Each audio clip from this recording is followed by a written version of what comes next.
Simple Flour Arts. I'm Tushara. Today I'm going to share with you my recipe for Palak Chana curry. That is a curry made up of spinach and black chickpeas. So let's see what are the ingredients we need for that.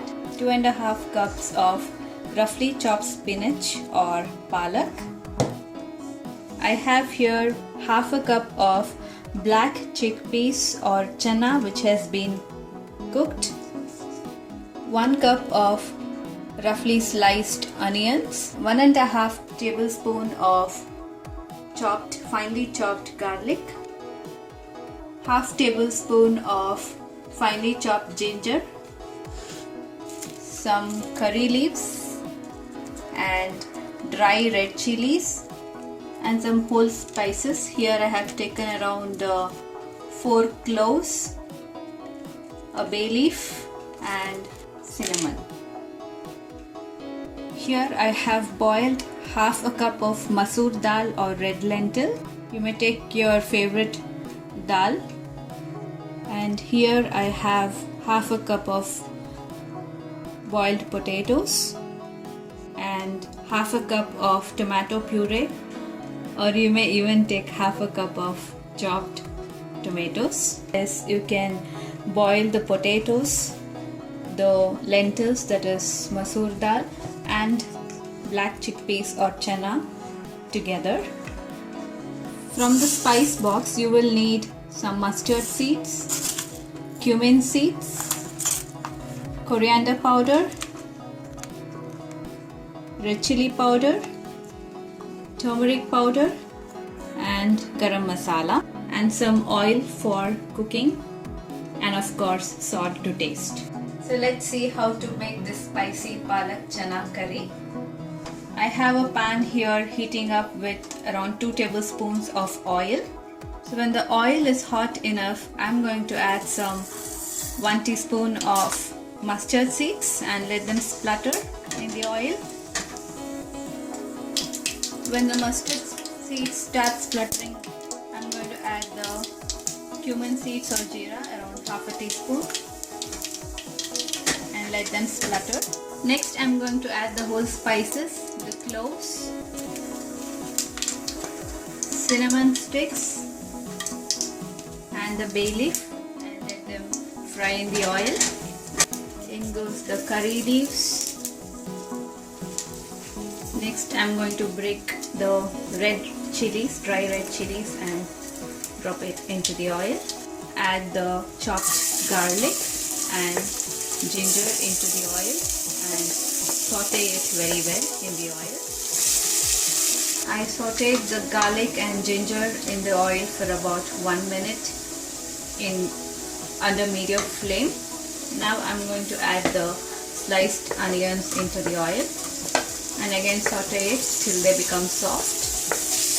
I'm going to add around half a teaspoon of salt to cook the onions. The onions were cooking in the oil for about 3 minutes. They have started to become soft.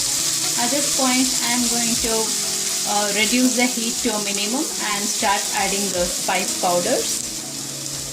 Half a teaspoon of turmeric powder, 1 teaspoon of red chilli powder, half a teaspoon of coriander powder. Mix them very well for a few seconds. The spices were cooking in the oil for about 30 seconds.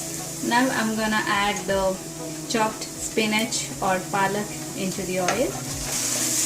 I'm gonna saute the palak in the oil till it becomes reduced and all the water has evaporated.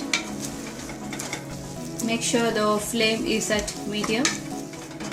Okay, the palak or spinach has reduced to almost half its volume. Now I'm going to add the tomato puree, or you may even add chopped fresh tomatoes. Mix it well and start cooking the tomatoes. At this point you can add a little salt to season the spinach and tomatoes. I'm going to add around half a teaspoon of salt. Okay, the tomato puree was cooking for about 5 to 6 minutes. Now I'm going to add the boiled chana or black chickpeas. I'm gonna mix it very well. I'm gonna add around 1/4 teaspoon of salt. I'm going to add the potatoes.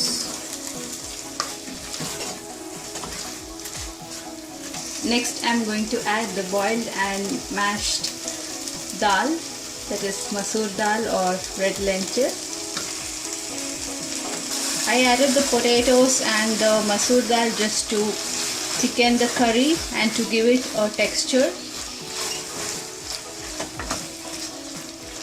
Mix all the ingredients very well. So now it's time to add water. You can make the curry as thick as you want or as thin as you want. So I have measured here around 3 cups of water. First I will be adding around 2 cups.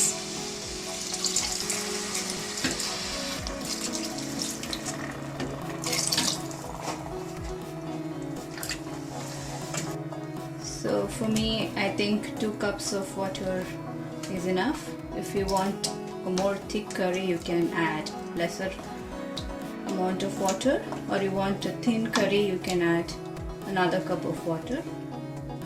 Now I have turned the heat to a maximum and I'll allow the curry to boil. In the meantime, I'll give it a taste test and add more salt if I need. Alright, the Palak Chana curry has started to boil. So now I'm gonna add few additional ingredients. Firstly, I'm gonna add 1/2 teaspoon of jeera powder or cumin powder, which is optional. 1/2 teaspoon of garam masala. Mix it well. I'm also gonna squeeze in the juice of 1/4 of a lime if you want the curry to be a little tangy. Okay, the Palak Chana curry is all done and it smells awesome.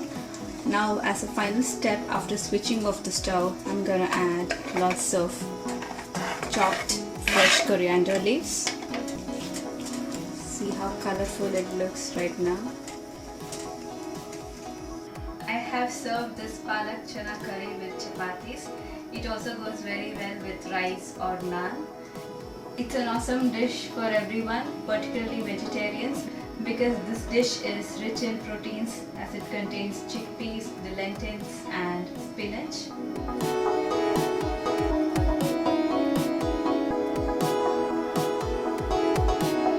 If you liked my recipe for Palak Chana curry, please hit the like button, subscribe to my channel to keep track of my future videos. Until next time, it's bye from me. Thanks for watching.